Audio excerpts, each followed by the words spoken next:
Welcome back to Live from the Beacon. My name is Jacob, and although we plan to talk about concept art today, we have had a big amount of news come out since the last time I recorded a video for this series. Penguin Random House has released the first 8 chapters of Light of the Jedi, and of course, I have to talk about that first.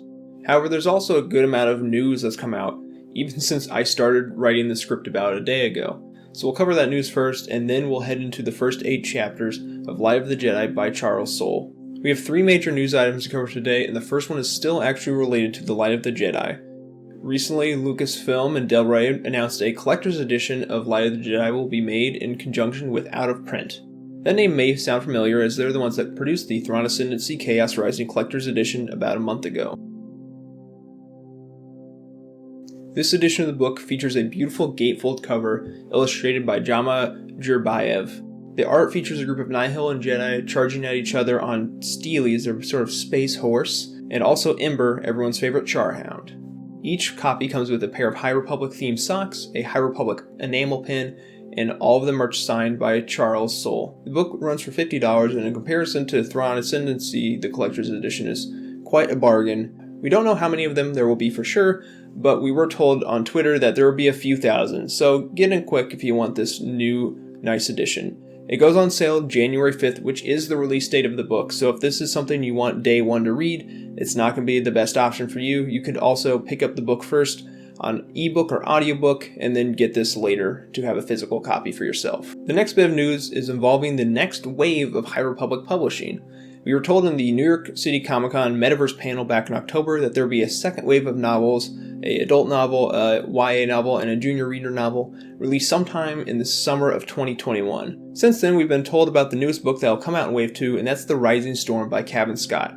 Cavan, as you know, is writing the High Republic comic book line for Marvel, and this will be his first novel for Star Wars, per se. He's written some short stories, and he's written the Duke of Jedi Lost audio drama, but this is the first pure novel that he's written for Star Wars. This book was originally announced on the 4th, and we were given a release date of July 6th. However, since then, we've been told that both the release date for this book and Thrawn Ascendancy Greater Good have been pushed forward a week, so we'll now be getting it on June 29th. The cover art we got features Padawan Bel Zettifar, newly appointed Jedi Council member Stellan Gios, and an interesting new character, Ty York, who's described as a Saber for Hire, a former monster hunter with Force capabilities. The 3 of them are confronting a group of 3 Nihil, and I can't wait to get a hold of this book in June. Pre-orders for the book are live now, and you can find the Amazon link for the book down in the description below if you want to order that right now. Our final bit of news is actually today. Today, the first ever written story of the High Republic is released. We'll be getting a short story from Cavan Scott that'll kick off a new wave of short story original fiction in Star Wars Insider. This will be the first part of a multi-part series about the High Republic. If you want to pick it up, it's published by Titan. You can either go get a physical copy, you can also find it on Kindle and get a digital subscription that way. So now, with all that out of the way, we are here to discuss Light of the Jedi by Charles Soule. We've been giving the first 8 chapters by Penguin Random House. They released actually the first chapter all the way back in June, and the second chapter a little bit after that, but they decided that wasn't enough and gave us the first full 8 chapters of the book for free on their website. We're not going to be doing a strict plot breakdown, rather, I'm going to be analyzing the relationship between the Jedi and the Republic in this era. Just a fair warning, there will be full spoilers for this excerpt. The first 8 chapters we will spoil in depth. If you want to go in blind to this book, come back in a month and we'll talk about this.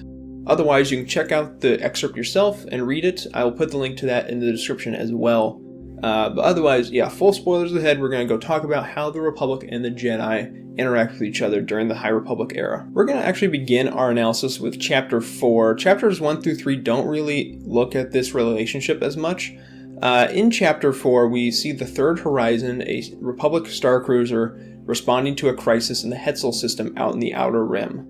The Hetzel system is experiencing a scattershot of debris dropping out of hyperspace at near light speeds, hurtling towards its planet and its 2 moons. Unbeknownst to our heroes, though, the wreckage is not just random space debris, it is actually the debris of the Legacy run from Chapter 1, and there are living passengers on board. The Third Horizon is a product of its time, both in function and in aesthetics. It's accented with bits of gold and silver and has specialized ships for both the Republic and the Jedi pilots, so they can achieve maximum cooperation. The Jedi fly vectors, which are a small specialized ship that actually dock on the outside of the hull of the Third Horizon. They can be outfitted to either accommodate 1 or 2 passengers in order to allow for a Padawan learner to ride alongside their master. The ships have light shielding, very little weaponry, and very little targeting computers.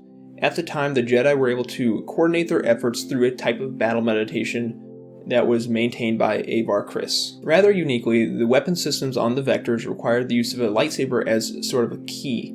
This required both that a Jedi would be present to use the weapons, and that every use of force it was rationalized and truly thought about. The weapons could also be scaled in power, depending on what the situation called for. Meanwhile, the Republic pilots fly long beams, which are a truly versatile ship.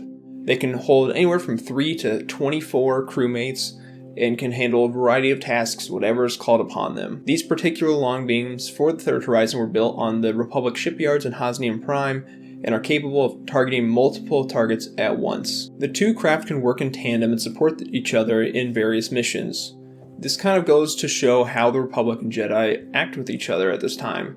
In fact, the Jedi, even though they're controlling this mission, aren't actually in charge of the Third Horizon normally. Republic Defense Coalition Admiral Kronara is the actual commanding officer of the ship. However, when we arrive at the system, he immediately cedes control of the operation to Master Kriss and the Jedi. He understands that they are much better suited to handle this sort of situation and coordinate the efforts among both parties. This sort of behavior is pretty alien to what we're used to in the Star Wars universe between the Jedi and the Republic. Sure, the Jedi are controlling the Grand Army of the Republic during the Clone Wars, but it's a pretty different scenario. There's no large military force or defense force for the galaxy, so they just took whatever they could get, which were the Jedi at the time. Later in the excerpt, you see a group of vectors and a long beam working in tandem to take down a group of debris heading for one of Hetzel's moons. The long beam actually sends control of its weaponry over to the vectors just because they knew the Jedi could target the debris much more accurately than what they had on board for their targeting systems. So the Jedi are controlling both their shots and the shots of the long beam in order to coordinate and fire upon the incoming debris. However, it doesn't actually go down this way. We find out from actually our hero Wookiee Padawan Buryaga that it's not just space debris. He's able to sense that there are living people aboard these anomalies, and everyone powers down their weapons to see what they can do next. The mission will require them to evacuate both the planet and its 2 moons and try and rescue the passengers on these hurtling balls of wreckage. Now, this is just a small sneak peek of what we're going to get in the Light of the Jedi, and we'll see the rest of it come January 5th. If you want to hear more about the era and everything the High Republic has to offer, I highly suggest you like the video and subscribe to the channel. Next week I actually do hope to still cover the concept art, since we've actually gotten quite a bit more since I've last spoken to you. But until then, I appreciate you watching, and may the Force be with you.